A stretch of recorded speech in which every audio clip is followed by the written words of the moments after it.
The rain came down cold and relentless that November evening, turning the two-lane road outside Grayfield into a river of black asphalt and broken yellow lines. Sarah Bennett gripped the steering wheel of her aging pickup, eyes fixed ahead. Windshield wipers beating a tired rhythm against the downpour. Her shift at the diner had stretched past midnight again, third time this week, but she never complained. That wasn't Sarah's way. She just worked, went home, and made sure her son Liam had clean clothes and a warm breakfast. The kind of quiet survival most people never noticed. Then she saw him. A figure on the roadside, limping through the rain like a ghost. Tall, broad-shouldered, his dark skin glistening under the faint glow of her headlights. His jacket was soaked through, hood pulled low, and one leg dragged slightly with each step. A military-issue backpack hung heavy off one shoulder. Sarah's foot hovered over the gas pedal. Every instinct told her to keep driving. Not this late, not alone. Not a black man on a deserted road. She hated the thought the moment it formed, but it was there, stitched into her by years of whispers and warnings she never asked for. Her father's voice cut through the noise in her head. If nobody else stops, maybe it's because you're the one meant to. He'd been Army 20 years, and he'd always pulled over for stranded strangers. Always carried blankets in the back seat. Always said you never know what kind of war someone's just walked out of.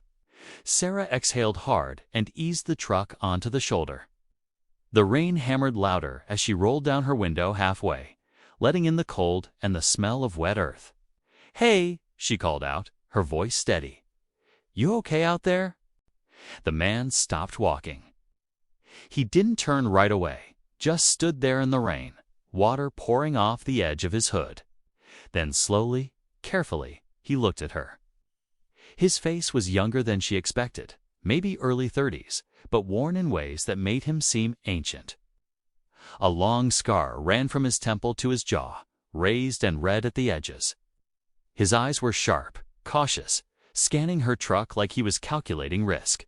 He stepped closer. "I'm not looking for trouble," he said, his voice low and rough. Sarah met his gaze without flinching. "I didn't say you were." For a moment, neither of them moved. Rain drummed on the roof. Then she reached across and unlocked the passenger door. "I can drop you near the old base road if that's where you're headed." He studied her face, then the interior of the truck, measuring. That kind of vigilance didn't just turn off after combat. After a long pause, he nodded once. "Yeah, thanks." He climbed in slowly, wincing as he sat, favoring his right leg. Sarah noticed the faded Army insignia on his jacket, barely visible under the wet fabric. He smelled like rain and rust and something metallic, like old wounds that never fully healed. She pulled back onto the road. The wipers groaned. "You served?" she asked, keeping her tone even. "Yeah," he replied after a pause. "Discharged 2 weeks ago. Honorable." A tired smirk crossed his face. Only kind they'd let me leave with. They drove in silence, just the rain and the hum of tires on wet pavement. Sarah glanced at him during a red light. His hands rested loosely in his lap, but his shoulders stayed tense. Always prepared for the next insult, the next assumption, the next door to stay shut. "You from around here?" she asked. "Just passing through." "Trying to get to Wilton. That's 20 miles at least." He shrugged with one shoulder.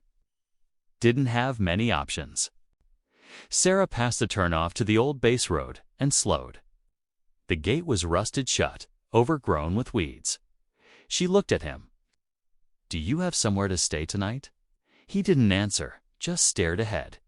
She tried again, softer this time. "Do you have somewhere dry?" He turned toward her then, and she saw it, just a flicker, exhausted honesty. "No, I don't." Sarah nodded once, quietly. "I have a couch," he blinked. Then said finally, voice cracking slightly, "Thank you." The drive back to Sarah's house didn't take long, but the silence between them felt longer than the miles. Terrence sat with his back straight, hands laced together, scanning the mirrors and the road ahead. He didn't fidget, he didn't relax. He held himself like someone who'd been trained to always watch the exits. When they pulled into the graveled driveway, the porch light flickered twice before settling into a soft, amber glow. Sarah cut the engine. The rain became louder without it. She grabbed her tote bag and slung it over her shoulder. "You can come inside," she said, "just for tonight. I've got a couch." Terrence looked at her for a long moment, his expression unreadable, then gave a slight nod. "Appreciate it." She led the way up the porch steps, keys in hand, boots squishing against the wet wood. When she unlocked the front door, the warm smell of cinnamon and old pine wood drifted out. She stepped inside first, flicked on the hallway light, then moved toward the small kitchen. The space wasn't large, just an open kitchen, a worn couch facing a bookshelf, a small TV, and a coffee table with Liam's coloring books scattered underneath. She didn't apologize for the mess. She rarely had time to tidy. Terrence stepped inside and paused, just for a second. Then he set his backpack down gently near the wall, slipped off his wet boots, and stood quietly. His posture was still guarded, but no longer rigid. Sarah opened a cabinet and grabbed a towel, holding it out toward him without fanfare. "Dry off a bit. You'll get sick sitting like that."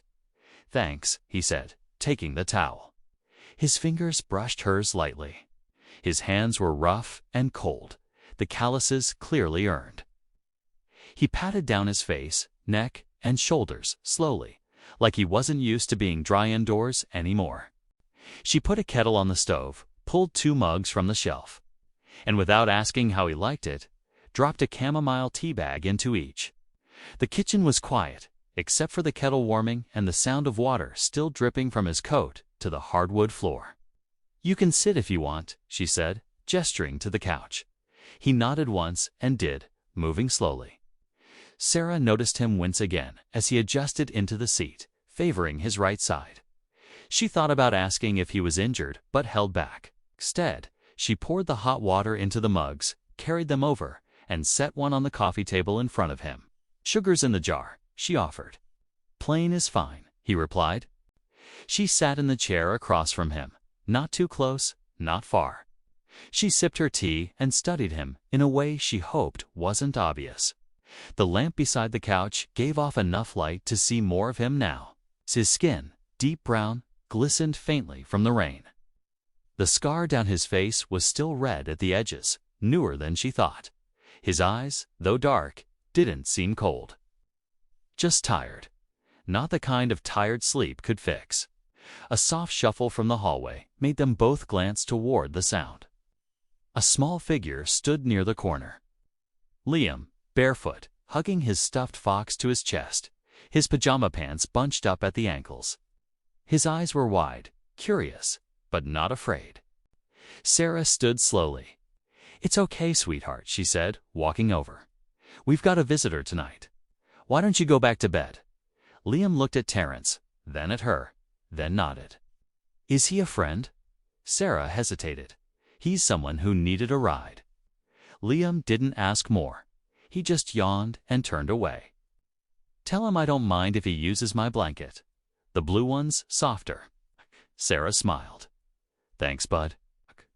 When she returned to the living room, Terrence was staring at the cup in front of him like it held some kind of secret. She sat back down, this time a little more relaxed. Still no questions, still no assumptions. "I've got extra sheets," she said. "The couch isn't much, but it doesn't creak as loud as it used to." He looked at her again, not with suspicion, but something like confusion or maybe disbelief. "You don't have to do this. I know. I don't have anything to give you. I didn't ask for anything." He looked down, then picked up the mug, holding it with both hands like it was grounding him. "You'd be surprised how many people say they're not judging. Then they do." Sarah tilted her head slightly. "You didn't give me a reason to." He didn't respond, but he drank the tea slowly, carefully, like it had been a long time since someone made something warm just because they could. Later, after setting out a pillow and a thin blanket on the couch, Sarah retreated to her room. She didn't lock the door. She thought about it reflexively, but didn't. Something about him didn't feel threatening. It felt unsettled, yes, but not dangerous. She lay in bed, staring at the ceiling, listening to the quiet. No creaking, no shifting, just rain outside and the faint ticking of the old kitchen clock. When morning came, it wasn't the sound of movement or a closing door that woke her. It was the stillness. She walked into the kitchen to start the coffee and stopped. The couch was empty. The pillow and blanket were folded neatly. The towel he'd used was dry, hung carefully over the back of the chair. But what caught her eye, what made her freeze mid-step, was what lay beside the sink. A small, worn medal. The purple ribbon faded, the metal cool against the counter. A purple heart. Sarah's breath caught. She didn't touch it, not at first. She stared at it as if it were something sacred. Not because of what it was, but because of what it meant. That the man who had sat here in silence with his scars and his heavy backpack had seen real battle, real pain, and he had left this behind. Eventually, she picked it up, gently wrapping it in a clean dishcloth and placing it inside the second drawer near the fridge. She didn't know why. She just knew she couldn't leave it out. It didn't belong in the open like something discarded. It belonged somewhere it could rest. She told no one. Not her neighbor, not her friend Nora, not even Liam. That morning, she went about her routine, made toast, packed lunch, got Liam off to school. But something in her was quieter than usual. Not sad, just full. Full of questions, full of echoes, full of a weight she didn't know how to name. The purple heart stayed in the drawer between a rubber band ball, a dried-out pen, and a note from Liam that read, "You're the best mom," written in bright orange crayon. She didn't know what to do with any of it, so like always, she just kept going. 3 days later, the knock came. It wasn't heavy or aggressive, just the even rhythm of someone with authority and purpose. Sarah wiped her hands on a kitchen towel and opened the door to find a tall man in uniform standing there. Behind him, 2 other soldiers, both standing at attention. The first man removed his cap. "Miss Sarah Bennett?" he asked. She nodded slowly, heart pounding, "Yes." "I'm Captain Boyd. This is Sergeant Mason and Corporal Hayes. We're here on behalf of Sergeant Terrence Hampton and the Department of Veterans Affairs." Sarah's hands went cold. "Is he okay?" Captain Boyd smiled gently. "He's fine, ma'am. Better than fine, actually." He wanted to say thank you properly. She glanced at the men behind him, uncertain. Liam, hearing voices, peeked from the window. Captain Boyd stepped forward, handing her a sealed envelope. "This is a formal letter of acknowledgement for your service to a veteran in crisis. You also qualified for support through our Civilian Community Bond Program. There was a fund established years ago for situations like this. It's been underutilized." She took the envelope with slow fingers, not sure if she was dreaming or standing. Sergeant Mason opened a folder and spoke clearly. "We reviewed the lien on your property. Due to the actions taken by Sergeant Hampton and the supporting documentation provided, we submitted a request for debt forgiveness. As of this morning, the foreclosure is rescinded. Your mortgage is cleared. The home is yours." Sarah blinked. The words hit her one by one like raindrops after a drought. Mortgage cleared. Home hers. "I don't understand," she whispered. "I didn't do anything that special."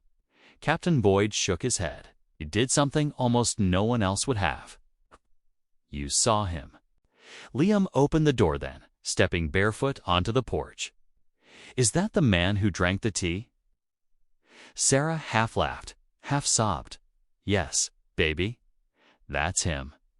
Liam looked at the men in uniform, then back at her. "So, because you gave tea to a stranger, we get to keep our house." Sarah crouched down, pulling him into her arms. Her voice cracked. "Yeah, we do." Captain Boyd stepped forward slightly, but not too close. He didn't want to impose. He pulled something from his jacket pocket. It's a small photo, old and faded. "This is Sergeant Hampton's brother," he said. "He didn't make it home. But if he had, I'd hope someone would have done for him what you did for Terrence." Sarah took the photo gently, nodding, too full to speak. Captain Boyd cleared his throat. "We'll be in touch. We'd like to feature your story in the community newsletter, if that's all right. Might help folks see things differently." Sarah gave a small smile. "We'll see." When the men left, Sarah stood in the yard with Liam clinging to her side, the envelope still in her hand. She didn't open it right away. She didn't need to. The tightness in her chest was already starting to ease. Inside, she placed the documents next to the Purple Heart and the note. Her drawer of quiet proofs. This time, she didn't close it right away. She let it stay open for a while, letting the air move through it, as if those simple objects needed to breathe too. Later that night, Liam drew a picture of their house, same as always, but this time with a little flag on the roof and 3 stick figures standing outside.